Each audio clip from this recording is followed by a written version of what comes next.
Good evening everyone. I'm doctor Sailatha.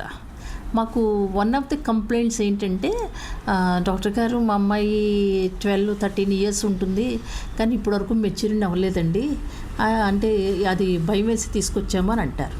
యూజువల్గా ఇప్పుడు పిల్లలు ఏంటంటే 10 ఇయర్స్కే చాలా ఒబేస్గా తయారవుతున్నారు. It can be PCOD, it can be thyroid problem.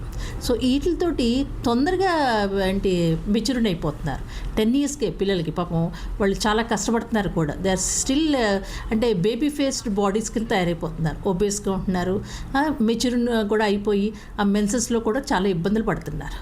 Next category ఏంటంటే అసలు మెన్సెస్సే రాకపోవడం అనమాట. రాకపోయినప్పుడు మాకు ఫస్ట్ ఏం చేస్తామంటే, మేము ఆ అమ్మాయి కండిషన్ బట్టి మేము స్కానింగ్కి అది వెళ్తే మాకు అందులో ఏంటంటే ఏమన్నా అంటే ఆ అమ్మాయి ఏజ్కి తగ్గట్టు యుట్రస్, ఓవరీస్ ఉండవు కొంతమందిలో. అది అంటే సమ్ హార్మోనల్ ఇంబ్యాలెన్స్ వల్ల ఎంత మెచ్యూరిటీ అవ్వాలో అంత అవ్వట్లేదు.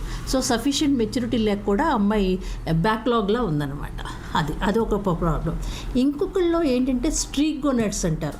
అంటే అక్కడ ఏదో ఓవరీస్ ఉన్నట్టు అనిపిస్తుంది, కానీ ఎంత ఆ ఉండాల్సిన సైజులో ఉండవు. ఇమ్మీడియట్లీ మేము ఏం చేస్తామంటే క్యారియోటైపింగ్ అంటాం, అంటే క్రోమోజోమల్ అనాలిసిస్. అది ఆ స్ట్రీక్ గోనాడ్స్ అనేది very very rare cause. So అది క్యారియోటైపింగ్ చేసినప్పుడు యూజువల్గా ఆల్ గర్ల్స్కి క్రోమోజోమ్స్ 46XX ఉండాలి, కానీ వీళ్ళల్లో 46Xే ఉంటుంది. సో దాన్ని టర్నర్ సిండ్రోమ్ అంటారు. సో ఆ వాళ్ళల్లో కొంచెం కష్టమే, అంటే మెచ్యూరిటీ అది అవ్వడం ఉండదు అనమాట. నెక్స్ట్ అండ్ ఎనటామికల్ అబ్నార్మాలిటీస్ ఉంటాయి. అది ఈ స్కానింగ్లో మాకు ఇలాగ చిన్న సైజుగా ఉండడం ఒక వెరైటీ. ఇంకొకళ్ళు వెరీ వెరీ రేర్, అసలు మనకి చెప్పడం కూడా, అంటే how far it is true I don't know, but according to journals everything says. అది ఏమంటారంటే ఓన్లీ ప్రపంచం మొత్తం మీదే 10-15 కేసెస్ ఉన్నాయంట. అది ఏంటంటే అసలు గర్భసంచి లేకపోవడం, లోపల గర్భసంచి లేకపోవడం, గుడ్లు వచ్చే సంచులు లేకపోవడం ఏముండవు. అసలు గర్భసంచి లేకపోవడం, గుడ్లు సంచులు లేకపోతే how can we expect the menses? అది ఒక variety, but it's very rare fortunately. ఇంకొకటి ఏంటంటే వాళ్ళకి ఎవ్రీ మంత్ పీరియడ్స్ అవుతుంటాయి, కానీ హైమెన్ అని ఉంటుంది కదా, కింద పొరలా ఉంటుంది. అది యూజువల్గా వాళ్ళు ఎడోలసెంట్ వచ్చినప్పటికీ అది కొంచెం బర్స్ట్ అయ్యి మనకి మెన్సెస్ అది కనిపిస్తుంది. వీళ్ళల్లో ఇంపర్ఫరేట్ హైమెన్ అంటారు. ఆ హైమెన్ రప్చర్ అవుతుందన్నమాట.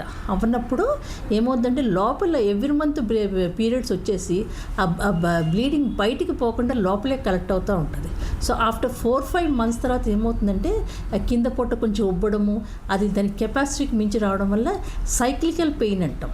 అంటే ఆ పెయిన్ వస్తూ ఉంటుంది, మళ్ళీ వెళ్ళిపోతూ ఉంటుంది. సో మా తర్వాత అప్పుడు కానీ మీ డాక్టర్ గారి దగ్గరికి వెళ్ళారంటే మీ డాక్టర్ గారు వెంటనే ఐడెంటిఫై చేసేసి హైమన్ని రప్చర్ చేసినట్టు చేసి అది the blood will go out. అది ఒక ట్రీట్మెంట్. తర్వాత ఇంకొకటి చాలా వెరీ ఇదిగా కూడా ఏంటంటే ఇన్నాళ్ళు ఉండి ఇప్పుడు కొంచెం తగ్గినాయి. ఎందుకంటే people are going very early at very early stage for all diseases. That's how we are avoiding the problems.